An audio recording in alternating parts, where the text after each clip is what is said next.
I think we may be live now. 3, 2, 1, hold. 3, 2, 1. Are we live? Is it working? Okay. So, hi everyone. Sorry for the delay. We were having some technical difficulties that were related to a few different things. One, a power failure where Giles is. Two, general technical incompetence. So I couldn't log into my Facebook, things like that. It's kind of embarrassing. But we are here, and we are to announce this year's GISH. We're calling it Change a Life, but it's really misnamed because we're going to try to change a few hundred lives. And Giles, do you want to? People were guessing where you were traveling from the airport.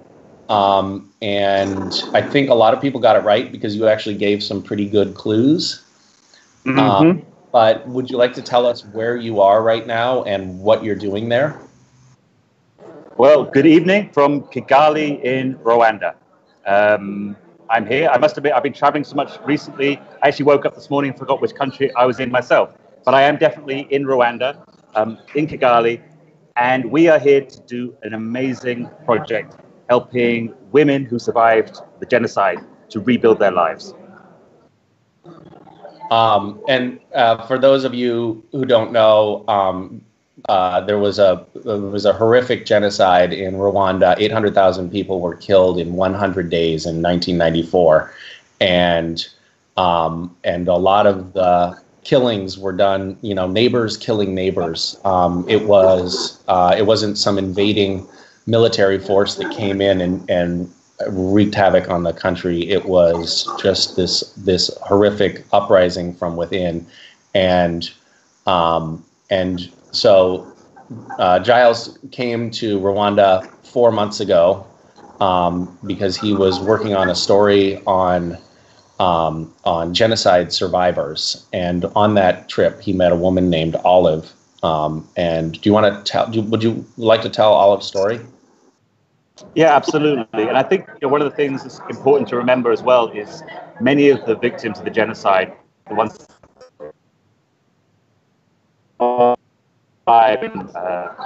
sexual abuse and went through some terrible experiences. And there's also a generation of children who are just growing up now, who are in their 20s, who again whole families. So the country was really devastated in that genocide. So when I was here a few months ago, I was meeting a lot of these survivors and hearing these incredibly moving, upsetting, traumatizing testimonies. Among those testimonies, I heard one of the most remarkable stories I've ever heard of this woman called Olive. Now, I'll tell you a story very briefly. Olive was actually giving birth to her third child. She was in hospital when the genocide started. It really erupted in the middle of the night. It was very sudden. It was the death of the president that caused this outburst of violence. So if you imagine, this should be the most joyous moment of Olive's life. She's in hospital giving birth to her third child, a son. Literally, as she is giving birth, her village is attacked. It's attacked by these militias that go in there. They kill her husband. They kill her two children. They kill her parents. They kill her grandparents. They kill her brothers and sisters. They kill every living family member that she has. And Olive gets this news as she's lying in hospital giving birth, which is beyond any possible thought. How would you deal with that situation? The situation gets worse when the militias then surround the hospital where she is. They're threatening to come in and kill Olive and the other women that are hiding there. Eventually, these militias storm into the hospital. They start taking Olive and the other women away. Olive makes a decision to leave her child in the hospital in the hope that it might survive. She's taken to a market. In the market, there's 1,200 people who again are slaughtered that day. Olive survives by literally underneath the bodies. The bodies land on top of her. She hides there for 3 days. So her story is an amazing story of survival and loss. But really where the story, for me, gets remarkable is what happened afterwards. After the genocide, she returned to her village because she wanted wanted to bury her family.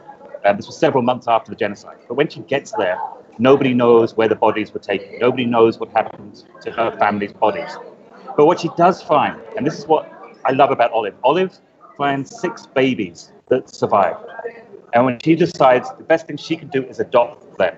So this woman who has lost everything, she chooses to adopt these 6 babies, the survivors of the genocide, and she brings them up as if they were her own. Now, that on its own is remarkable. But what made Olive's story stand out to me and why I wanted her to be the basis of this project is what happened when she returned back to her village many years later. Many of the killers, many of the people involved in the genocide had been released from jail. Also, there was an amnesty.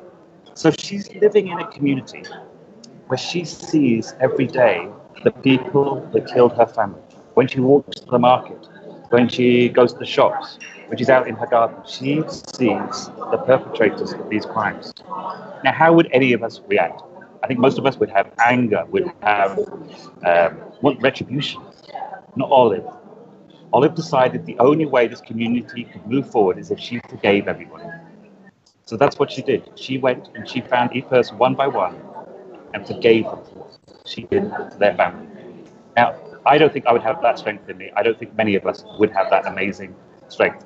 But then what happened is that those perpetrators, the people that killed family, they started to go to her house, started to help her rebuild it. They helped in the gardens. And then one night, this is 10 years after the genocide, one night, there's a knock on her door, and it's one of the killers of her family. And he said, "I'm here to show you where we buried your family." And they took her that night to a mass grave where 350 bodies were buried. The government came, they resumed the bodies. And in Olive's own words, she goes, that's when the whole community was able to finally put their loved ones to rest. And she believes it was only possible because of her forgiveness.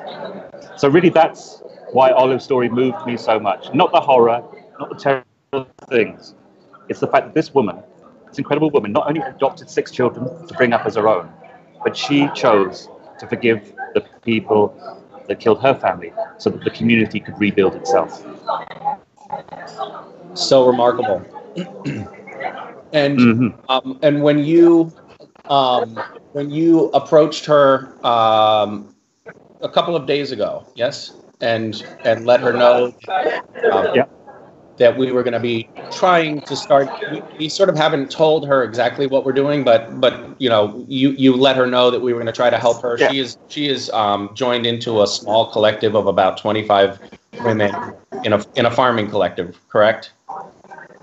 And you let her know that so we were again, trying to at her collective, and what was her response?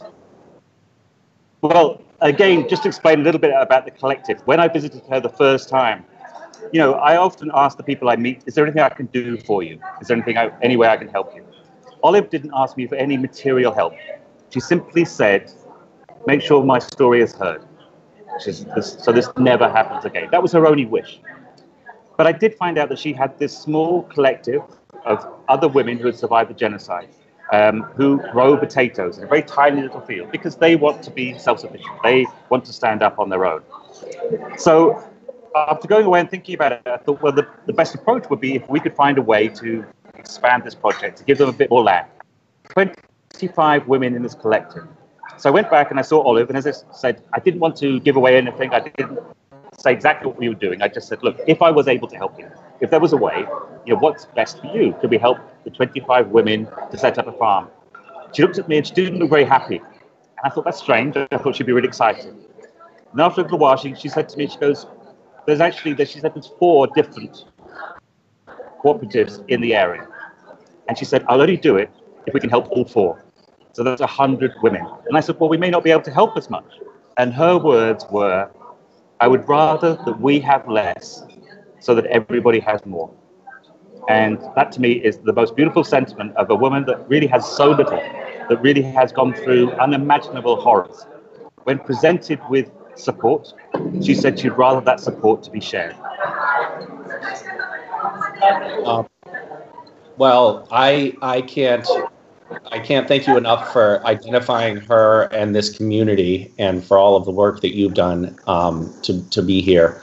But I also can't think of a more worthy recipient than Olive and her community of women. And I really think us Gishers are going to be up to the task of helping them. So our goal, if we can raise $100,000 and buy 3 hectares of land, is about 8 acres, is which will fund the farming capacity of all of these collectives, be able to really produce enough food and revenue from those potatoes to support their families. And that $100,000 will also buy them tools, and it will help them set up a market stand for them to sell produce. Yeah. But there is one deal with this though, Misha. What's the deal? Well, this is a collective of 100 women, but they have said that they will make you a member of the collective. Really? But to become a member of the collective, they need to see your digging skills. Oh, okay. I can dig. I'll dig. So I need a few digging to show them, and then maybe you can become a member of the collective. I'll be an honorary member of the collective if I can prove that I can dig. Absolutely. All right. Okay, I'll be sending you a video. There's your challenge. I'll dig the shit out of my front yard. That's amazing. Well, is there anything else that we should share with folks here? No, I mean, as I say, I in my work as a photographer get to see really the worst in humanity, sadly. This year I've been in northern Iraq, I've been in the front lines in Ukraine, in South Sudan. And sometimes you meet somebody that gives you faith again in people. And Olive gave me faith at a time when I was feeling pretty low, I must admit, where I'd seen a lot of fighting in Iraq and seen really the worst in humankind. Olive reminded me that at the heart of everything, people are good. And I thought if somebody like Olive, who has suffered so much, can forgive people, if somebody like Olive, who has nothing, can dream about building a future for her family, her adopted children, then I thought, what is in humanity? And I hope that we can repay that gift by helping her and that community of amazing, inspiring, resilient women to have a future. So it's so inspiring to hear a story like hers, and so maybe one more thing, since we don't really get to see you that often and hear updates. Maybe you could share with us updates on the last 2 GISH projects that we did with you, the Syrian refugee families in Lebanon. Absolutely. And the dance school in South Africa. Maybe you could let us know how those projects are coming. More than happy to share. So the 2 main families that we helped in the initial project 2 years ago were Aya, the young girl. Just interrupt for 1 second. I just want to let everybody know that maybe new Gishers aren't familiar. 2 years ago, Giles helped us find some Syrian refugee families that were living in Lebanon that were in incredibly dire circumstances and had been struggling there for a long time. There was a family where the 12-year-old daughter had tried to kill herself twice because she wanted to have enough food in the family for her younger siblings. And a mom who had been shot by a sniper and was paralyzed from the neck down, who hadn't gotten out of her tent for 2 years. And so we with Giles's help, identified these families and then raised almost $250,000, I think, to support them getting new housing and medical care and schooling for years to come. But yeah, now share. And the same last year, we did a similar project with a school that was going to be shut down in South Africa.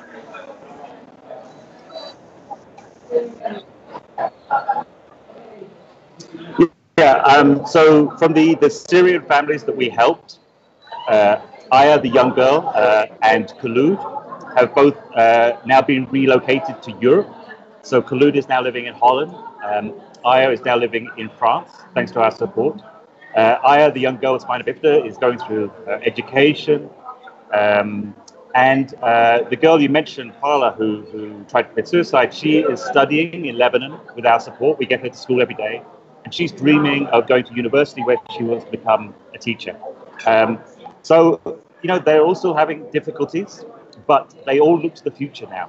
I remember that was one of the things with those families is they saw no future. Now those children all dream of what they can be. So we've had a huge impact on their lives. And maybe during the week I can share a few photographs of where they're doing now, and we can share that as an update.